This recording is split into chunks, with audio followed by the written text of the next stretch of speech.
कहानी की शुरुआत में हम लोरी नाम की एक औरत को देखते हैं जो अपनी छोटी बहन जिसका नाम एरिन है उसके साथ फिजी घूमने आई है। वो दोनों जब एक रेस्टोरेंट में बैठे होते हैं तब लोरी उसे बताती है कि मुझे पता चला है कि मेरा पति मुझे धोखा दे रहा है और उसका किसी और लड़की के साथ चक्कर चल रहा है। ये सुनकर एरिन हैरान हो जाती है और कहती है कि तुम ये जानने के बाद भी उसके साथ रिश्ते में क्यों हो। लोरी कहती है मेरे पति को इस बारे में नहीं पता है कि मुझे उसके अफेयर के बारे में मालूम है। वो कहती है कि जिस लड़की के साथ उसका अफेयर चल रहा है वो प्रेग्नेंट है। मुझे नहीं पता मुझे क्या करना चाहिए। एरिन उसे बताती है कि मुझे तुम्हारे पति के अफेयर के बारे में पहले से पता था। मैंने उसे ये रोकने को कहा था लेकिन उसने मेरी बात नहीं सुनी और मैंने तुम्हें इसलिए नहीं बताया ताकि तुम्हें तकलीफ ना हो। पर लॉरेन एरिन पर गुस्सा हो जाती है और उसे पहले ये बात ना बताने के लिए बुरा भला कहने लगती है, जिससे एरिन और लॉरी के बीच बहस हो जाती है और एरिन वहाँ से गुस्से में चली जाती है। अगली सुबह लॉरी और एरिन को फिजी से वापस लौटना होता है और उनकी फ्लाइट होती है, इसलिए लॉरी एयरपोर्ट पहुंच जाती है और अपनी बहन एरिन के आने का इंतजार करने लगती है। लॉरी उसे कॉल भी करती है लेकिन एरिन सो रही होती है और कॉल नहीं उठाती, जिस वजह से लॉरी एरिन के बिना ही फ्लाइट स्काईलाइन पैसिफिक फ्लाइट 281 में सवार हो जाती है और फिर प्लेन टेक ऑफ करता है। लेकिन अचानक से रास्ते में प्लेन को टर्बुलेंस का जोरदार झटका लगता है और सभी से सीट बेल्ट अच्छी तरह से बांधकर अपनी सीटों पर बैठने को कहा जाता है। लॉरी बहुत ज्यादा डर जाती है और कसकर अपनी सीट को पकड़ लेती है। बाकी पैसेंजर्स भी काफी डरे हुए होते हैं लेकिन फिर सब कुछ नॉर्मल हो जाता है। पर कुछ देर के बाद फिर से जोरदार टर्बुलेंस शुरू हो जाता है और उनका प्लेन तूफान में फंस जाता है। प्लेन के एक हिस्से में आग लग जाती है और सभी लोग बहुत ज्यादा घबरा जाते हैं। पायलट प्लेन को संभालने की कोशिश करता है लेकिन प्लेन नीचे गिरने लगता है और क्रैश की स्थिति में आ जाता है। आखिरकार प्लेन जंगल में जाकर क्रैश हो जाता है। इसके बाद एरिन को कुछ दिनों बाद पता चलता है कि जो स्काईलाइन पैसिफिक फ्लाइट 281 क्रैश हो गया था और उसके अंदर उसकी बहन लॉरी भी थी। उस प्लेन को ढूंढना बंद कर दिया गया है और सभी को लगता है कि उनका प्लेन समंदर में क्रैश हो गया है और सभी की जान चली गई है। इंश्योरेंस कंपनी ने भी लॉरी को मृत घोषित कर दिया है लेकिन एरिन को अब भी यकीन है कि उसकी बहन लॉरी जिंदा है क्योंकि अभी तक उनका प्लेन नहीं मिला है। लॉरी का पति एरिन से कहता है कि वो मर गई होगी। मैं जानता हूँ कि तुम उससे बहुत प्यार करती थी पर तुम्हें उसे भूलना होगा। लेकिन एरिन हार नहीं मानती। वो कई दिन और रातें खुद से जांच पड़ताल करने में बिताने लगती है। एक दिन एरिन को पता चलता है कि लॉरी का क्रेडिट कार्ड फिजी के गांव की दुकान में इस्तेमाल हुआ था, जिससे उसे लगता है कि लॉरी जरूर जिंदा होगी। उसे उस शॉप का पता भी मिल जाता है। एरिन ये बात लॉरी के पति को बताती है कि लॉरी का क्रेडिट कार्ड 3 हफ्ते पहले इस्तेमाल हुआ था, पर वो कहता है शायद मरने के बाद किसी ने उसका क्रेडिट कार्ड ले लिया होगा और इस्तेमाल कर रहा है। लेकिन एरिन को लगता है कि उसे अपनी बहन लॉरी का कोई सुराग मिल सकता है, इसलिए वो फ्लाइट से फिजी के लिए निकल जाती है। इसके बाद कहानी कुछ महीनों पीछे जाती है। जब लॉरी का प्लेन क्रैश हुआ था तब उसके कुछ देर बाद उसको होश आता है और वो प्लेन के अंदर से बाहर आती है। लॉरी की किस्मत अच्छी होती है, उसको ज्यादा चोट नहीं आई हुई होती है।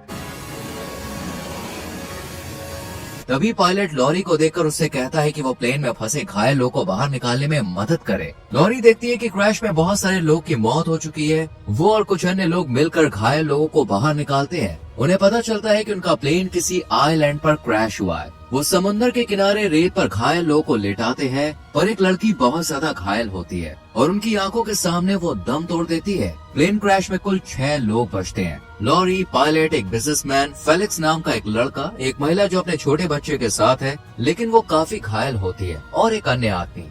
ये लोग मदद की तलाश में आसपास देखने निकलते हैं पर उन्हें जल्द ही पता चलता है कि आइलैंड अनइनहेबिटेड है, यानी यहाँ कोई नहीं रहता। अब वो लोग बुरी तरह से फंस चुके होते हैं। उनके मोबाइल फोन में नेटवर्क नहीं आ रहा होता है और मैप देखकर उन्हें समझ में आ जाता है कि वो एक ऐसी जगह फंसे हैं जहाँ से निकलना बहुत मुश्किल है और वहाँ शायद ही कोई नाव या जहाज आता है। यहाँ पायलट उस घायल लड़की की ठीक से मदद नहीं करता है लेकिन वो आदमी जो उनके साथ है उसे इलाज का पहले से ही अनुभव होता है, इसलिए वो सबका इलाज करता है। फेलिक्स के पास चाकू और स्पीयर गन होता है जिससे बाकी लोग उसे एक खतरे के रूप में देखने लगते हैं। यहाँ उनके पास खाने पीने के लिए जो थोड़ा बहुत सामान होता है वो उसे एक जगह इकट्ठा करके थोड़ा थोड़ा करके खाते हैं क्योंकि जब तक कोई उन्हें ढूंढने नहीं आता उन्हें यही खाना पड़ेगा। इस जगह पर खाने के लिए उनके पास कुछ भी उपलब्ध नहीं होता है। वो लड़की अभी भी ठीक नहीं हुई होती है और उनका बच्चा भूख से तड़प रहा होता है। लॉरी उस बच्चे को रोता हुआ नहीं देख सकती, इसलिए वो उसे घुमाने के लिए जंगल में ले जाती है लेकिन वहाँ उसे एक मगरमच्छ दिखाई देता है। लॉरी उसे देखकर बहुत डर जाती है और बच्चे को लेकर जल्दी से वहाँ से भाग जाती है।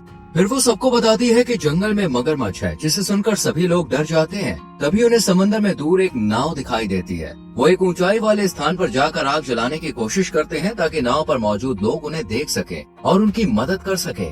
लॉरी के पास एक लाइटर होता है, लेकिन जब वो बैग से निकालने जाती है तो देखती है कि उसका लाइटर वहाँ पे नहीं है। लॉरी कहती है, मैंने तो लाइटर बैग में ही रखा था, उसे किसने लिया? अब सब एक दूसरे को शक की निगाहों से देखने लगते हैं, पर कोई ये नहीं बताता कि लाइटर किसने लिया। इतने में नाव वहाँ से चली जाती है। इसके बाद फेलिक्स अपने स्पेयर गन की मदद से समंदर में मछली पकड़ने जाता है और लॉरी पेड़ से फल तोड़ने जाती है। उसे एक पेड़ में चॉकलेट छुपी हुई मिलती है, जिसे देखकर उसे लगता है कि उनके ग्रुप में से कोई छुपकर ये खा रहा था। लॉरी सबको बताती है कि किसी ने धोखा देकर चॉकलेट छिपाई थी। अब सभी लोग एक दूसरे पर इल्जाम लगाने लगते हैं और झगड़ने लगते हैं। वो आदमी ये सब देखकर दुखी होता है और झूठ बोलता है कि उसने चॉकलेट चुराई थी, लेकिन लॉरी जानती थी कि वो झूठ बोल रहा है। कुछ देर के बाद वो आदमी समुंदर की ओर जाता है, अपने कपड़े उतारता है और अपनी जान देने का फैसला करता है, क्योंकि वहाँ खाने की बहुत कमी थी। उसकी पत्नी भी प्लेन क्रैश में मारी जा चुकी थी और अब वो खुद को दूसरों पर बोझ मानने लगा था। वैसे भी वो उम्र में सबसे बड़ा था, इसलिए वो समुद्र में डूबकर अपनी जान दे देता है।